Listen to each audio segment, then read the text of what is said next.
Okay, let's start looking at doing some cinematics. Again, this isn't for everybody. This is just for whoever wants to do it and get some nice shots of their scene. You know, recording gameplay is one thing, but it doesn't look that good necessarily. Um, when you're watching somebody else sort of play a game and look around too fast and whatnot, you know, all the jumping around is so, you know, it makes you bounce all over the place kind of thing with a camera, and it's hard to watch. So it's good to do some cinematic sequences like we would do in regular 3D and some DCC like Max or whatever, and render our scene out. So let's set some of those up. So I've got my crazy, you know, over the top scene. I'm going to put together a couple of shots and we can render them out. Note that it's limited as to what we can do for editing here, but I'm going to show you that anyways. So first, there's this big, huge cinematics button, and the one you want to go for first here is add level sequence. So we're going to go and put it into my sequence folder. So I have a sequence folder directly in here. And I'm going to call these by shots. So I'm going to plan this out in shots. So I'm going to call this shot a 1 and put this in, and it'll open up the sequencer. Now I've docked my sequencer. It'll usually come up on screen here. I've docked mine specifically to be down at the bottom, down below here. So with my sequencer just docked, I'm just going to keep it up top as it is here, and just make these icons smaller. You can scale them. I don't know if you found out through the view options, just so I can keep those readily available along the bottom. And here's my sequencer. So the sequencer allows you to be able to animate just like you have been in Maya so far, and just like you can in Max or anywhere else. Now I'm just going to press G so I show all my icons. Make note it adds this little clapper board, okay, that you see sort of used in the movies. And so for every shot, you're going to have one of these clapper boards added to the level, okay? So it's going to be actually reside in your scene. So in the sequencer, we can add something to be animated. Now you can actually go in and add anything effectively that you want. So you could have made your camera in advance or whatever, and you can go in and add items that are in your scene to animate. So if you want to add something else to actually animate it, you can do that in here, directly in here. We're going to use a camera. And so I'm going to load up the camera. And the camera, as you see, adds a camera cut. Okay, and this is the cut and the cut length it's currently going to be working with, and we can change that. You'll see in a second. It's also added the camera actor component, and when we click on this line here, you can see it's actually piloting the active camera. I'm going to probably suggest not doing that so much. I find sometimes it doesn't work that well, but I'm just going to pilot it and just pull it back because I want a nice pull in on my shed from back here. Let's say something like this to start with. So I'm going to pull in on this shot, and then I'm going to unpilot. So there's these icon right in the corner here, and I'm going to click on that and that unpilot. So you can see that what I have now is a camera. And when I have it selected, it'll show me the camera view in the corner. So you can see that it's running that camera there. So there's the camera down in the corner. So automatically it has given us tracks that are already able to be animated. And so far it's the current aperture, the focal length, and the transforms, position, rotation, scale. You can open those up and find each track. I'm just going to leave them compressed, just to make it a little bit easier here. And you can go ahead and add any other tracks of animation that would be on the object. So you can actually go in and grab other things that can be animated and drop them into here so that you can work with them. If you just added a camera, for instance, I don't believe it comes in with anything that can be animated, and you'd have to manually go in and add the transforms and everything. The idea being is it doesn't want to track things that it doesn't need to track. So here's the camera track down here. And we have a couple buttons up top we should use. One is how we want to automatically key things. So you can key change or key group. I like keying the group of tracks, so all things within a grouping. So if the position gets keyed, then it'll also key the rotation and scale. And I like to keep it on the key group. Key all I don't want because I don't want other tracks to be animated that it doesn't need to be set up with. So you can see that I have these the transforms, and we also have a key button right here, and it's or a key when when channel properties change. So if I move the position, rotation, whatever, it's going to go ahead and key all of them in those groups. So that's turned on. You probably want those on.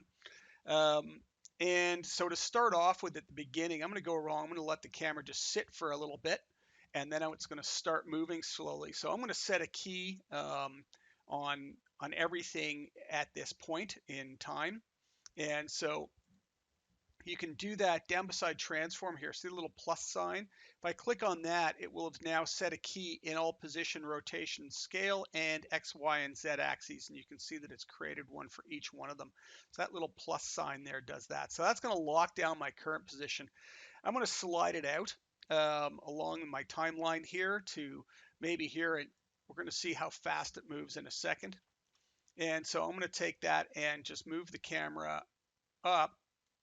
And as soon as I let go, you can see that it's going to give me the path that it's taking, and you can see the keyframes. So it's going to move pretty quick at this point. So if I already hit play on this, take my timeline back to the beginning and hit play, you can see that the camera moves pretty quick, and it's probably faster than I want. So that's no problem. Just like in Maya or Max or Blender or wherever, I can slow it down by dragging my keyframe out. So I'm going to drag it out, not quite to the end. You can see that there's more dots in between now.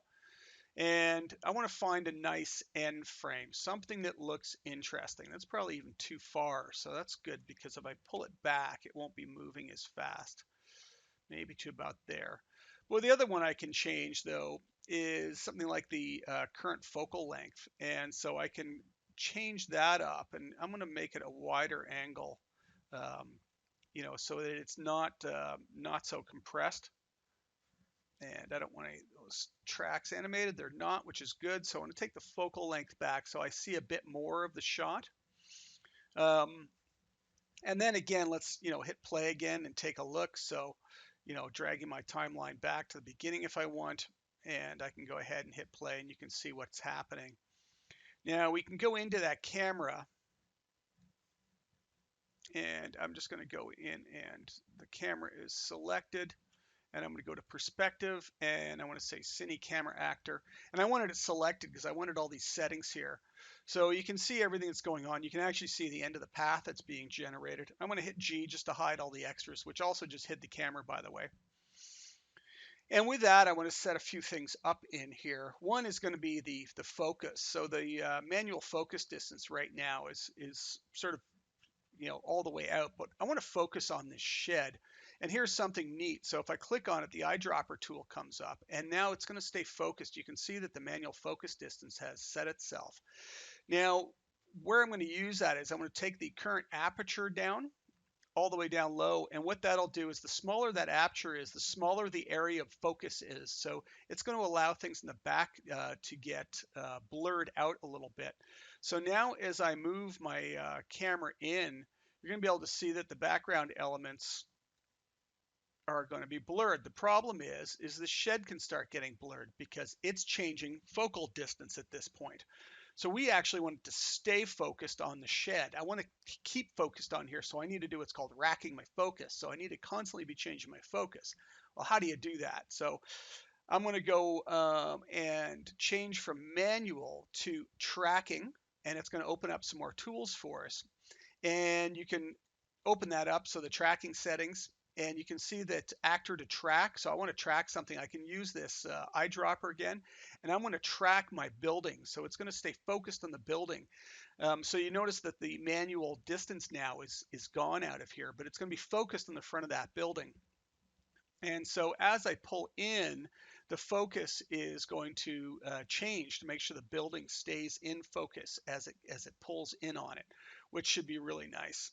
I'm just going to open up the area that I see here so I can scrub the whole thing easier. And you can see now that it's pulling in, give me a nice shot. Probably want it to be a little tilted up there, I think, a little more, and maybe lower down. One of the things to note is you want to make sure you're snapping to your frames when you do this, and you're right on a frame. So you can actually turn on your frame snap, and there's some snap settings in. So you'll have a snap here. Where is it again? I think it's one down here somewhere. Snap to the current keys, sections, and whatnot. So I can snap to that, and it snaps onto it. And I could just, again, pilot this. You know, I'm going to rotate it up, maybe something like that. One of the tricks to have when you're setting up your cameras is a really nice start frame and a really nice end frame, and make sure they look interesting and whatnot. So I can, you know, maybe pan that a little more and get us down a nice, you know, low angle, and then check that out. So I've got this nice start frame, and again, same thing. I might want to go in and adjust this, make it a little more interesting if I can. I could even pass over some of these items in the foreground. That could look kind of cool if I see some of those. And you'll see they're out of focus in the foreground, which is really neat. Um, and so now we've got this pull in. We're getting awful close to this. So let's drop it down in halfway. So I want to go halfway and maybe just take it over there. And now you can see it's going to go over and down and in and settle. Now we want to be able to control those you know, tangents and whatnot. Camera tangents need to be very smooth. Unlike, you know, really how you've been animating in the animation class where you're looking for snappy, crisp animations, we generally want really fluid camera motions. So we want to open up the curve editor, and that's this button here, and it'll open up the curve editor. I'm just going to dock it back into it. Now you got to be really precise in here. So when you pick one, I don't know if you can see, but there's a little bit of a flat spot that was generated by that middle key. The auto key kind of produced it, dipped here and pulled back up here. And we want to actually make sure that we level those out nicely and they're nice and fluid. If they're not, you'll have little bobbles in your camera. It'll do these little weird things that don't feel right. The rotation keys, same thing. And you got to be careful when you're moving and rotating a camera because it can do some odd things. It can feel very odd if you're not careful with what happens with it. So I'm just going to go back to sequencer, I can scrub that or hit play. And again, I'm just going to turn off the snap for now, go to the beginning, and I'm just going to hit play and see what we've got. It should be a nice fluid camera, and it's going to settle into here, stay in focus as it goes, which is really nice. So, and again, you can see those foreground items out of focus as it passes by, and it stays focused on our shed as it settles. So there's one shot done. I'm just going to hit the save, and we're going to save that off.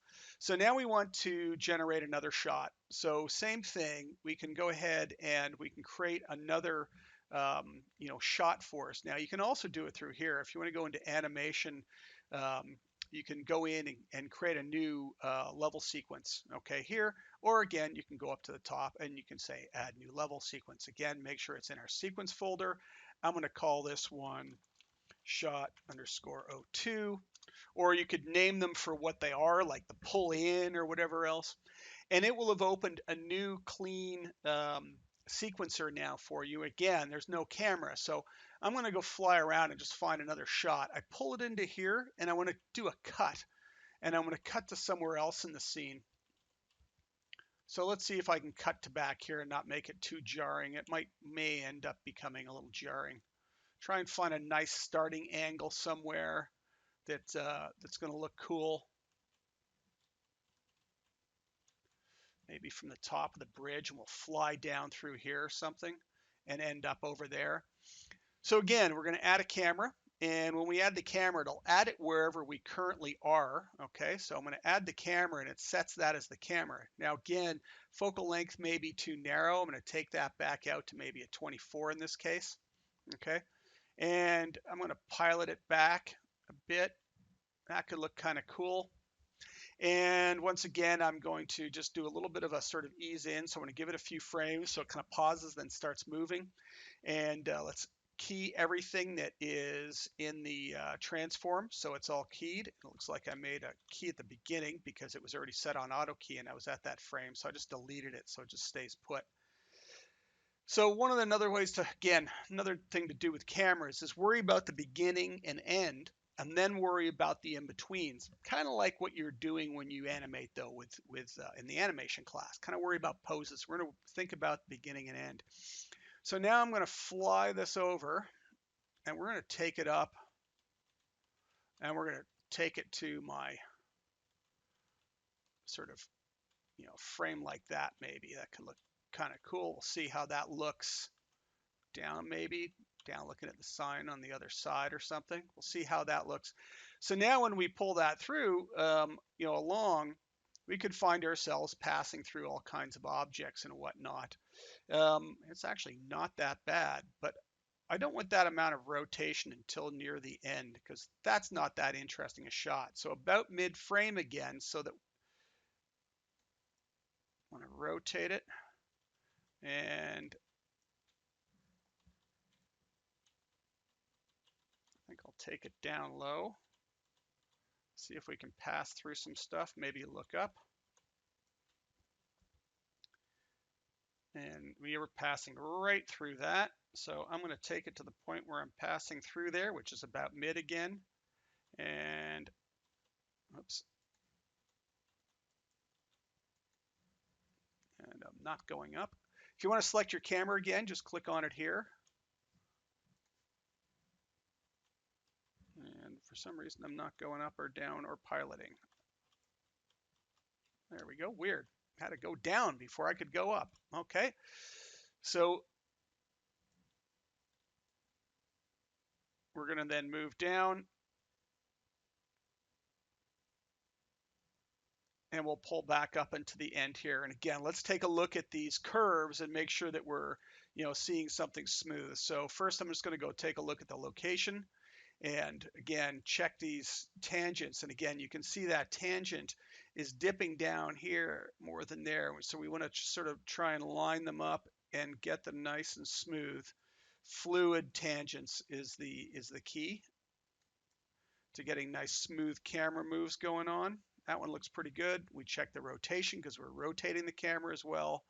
And we don't want any sort of bobbles or bumps. That's producing a bit of a flat spot there. You can see it kind of goes up, down, flattens. So it's going to create a little bit of a sort of a flat spot in our animation there. So I'm just going to tweak it down and make sure that we don't get those sorts of nasty, changes and things. Now let's hit play on this again and watch it play through. So we can turn on loop somewhere. I got to remember where that is now. At least I thought you could turn on loop. I can't see that anywhere. Then again, I know way too many editors. I'm pretty sure you can, but I just can't find it right now. So anyways, I'm going to hit play from the beginning. So skip back to the beginning here. You can jump right back to the beginning. I'm going to hit play and take a look at what we've got. Now this is really fast, and it's just way too fast. I want to slow that action right down. So to be able to do that, I'm going to have to lengthen my timeline here. So to do that, I need more frames, and that's this end spinner here that you can just crank sideways, and it'll just allow you to be able to visualize more areas. So I'm going to slow it down probably by half here. So I'm going to stretch that out. And then we can take our keys and stretch those out too. So I don't know of any way of actually scaling time. There might be, but I have not found it yet. So you just have to move the keys, which is a bit of a drag. But first, let's address where our endpoint is. And that's this red bar. That's where we're going to end up sort of rendering to. But then we also have to drag out the camera cut because the camera cut can be trimmed. So I want to drag that out as well. So I make sure that it ends when my red bar ends. Okay, so that we've got that set up.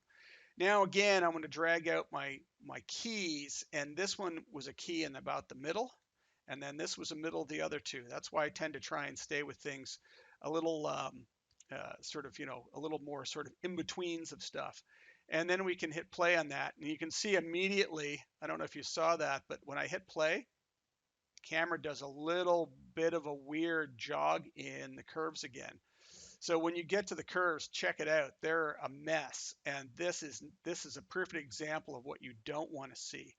So we want to go in and try and straighten these out and get some nice fluid motions happening again, so we don't have those crazy bobbles happening in our animations, or else it'll just get really, really ugly. Yeah, you can see where I adjusted them before, and now that I've moved them apart, it's created very odd motions happening. And check the rotations, and it doesn't look too bad. It looks pretty good. So let's go back to the beginning and hit play. Make sure that our camera angle is nice and smooth. Feels like a much better speed now. and then I've got another camera move. I'm going to hit save on this one as well. And so the last thing we want to do now is we could actually render these together at the same time or watch them back one after the other. Now, one of the things I suggest doing pretty much is rendering them separately and taking them into some sort of compositing application, Premiere or whatever, and putting them together, because then you can do fades between them or whatever else and more interesting things. You can't really do it here. So what we need now is a master sequence, okay? And we can generate a master sequence. You can do it through here, but it's going to ask you a whole bunch of stuff you've got to turn off. So I would get rid of that, okay? I wouldn't go in that way. And what you can do then is you can just go in and create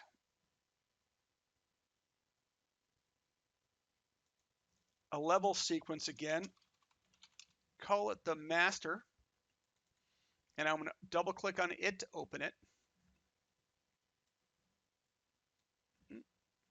And we can drag our existing shots into it and load those shots up. So you can see I have now shot 1 and shot 2, okay? And they're currently sitting right on top of one another. I'm just going to extend my timeline, and I'm going to move them maybe one after the other. So there they are, one after the other. My timeline needs to get stretched out. I'm just going to show the whole thing at this point. Make sure I've got it. So right to there, and so my endpoint needs to come out to the end.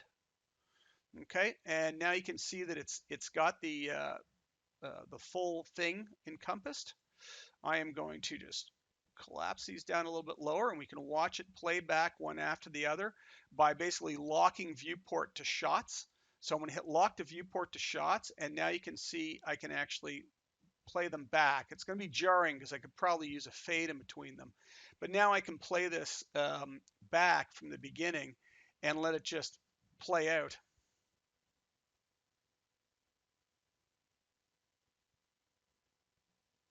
So slow pans across things, some interesting moves, start and end on some interesting poses. And that's really where you want to be with it. You want to make sure that you're, starting and ending on something that's worth starting and ending on. And it looks like I need this a little bit further back. Right there. And I'll butt that up against it and make sure my endpoint is right on the end. Probably want to turn the snap back on. That might help. And I'm just going to check that again quickly.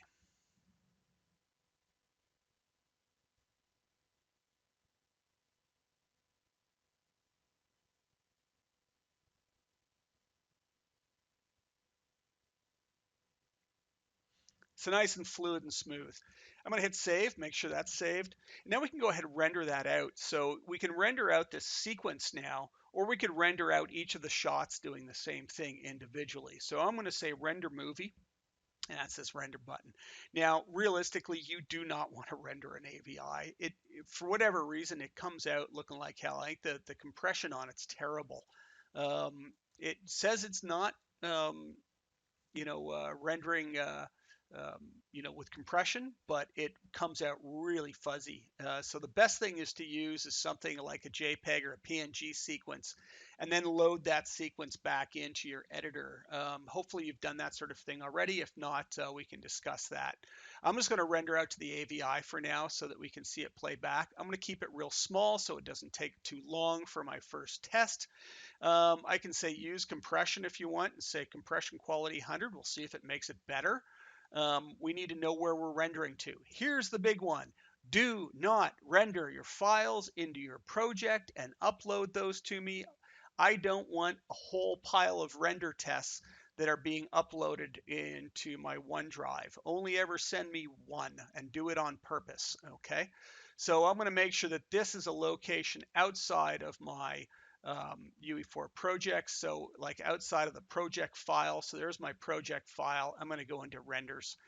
So it is outside of it. I'm going to say select folder. And we're just going to let it auto name it. Movie extension. There is a way to do MP4s, I think, but you have to load some sort of plugin. I could never get it to work. And I'm going to say capture movie. And we might want to save before we go in. Of course, make sure your lighting is actually baked before you do any of this. So the capture finished, a little dialog popped up in the corner like when you do screen grabs. It said open the folder if you want. So here's the folder, and here's the image. It just opened on another screen, and you'll see how absolutely garbage the video quality is. Now this is probably playing larger than it should be right now. So let me see if I can size that down. It's probably actually not too bad once it's down the right size. Let me see if a different player will play it at the right size by default. I'm going to check another one at a higher res then. It looks pretty good, but I'm going to go up to like a 1920 and see what happens at that. See if I get a nice clean render, because actually it looked okay at sort of what looked like it should be the size, because I only did 640, 480.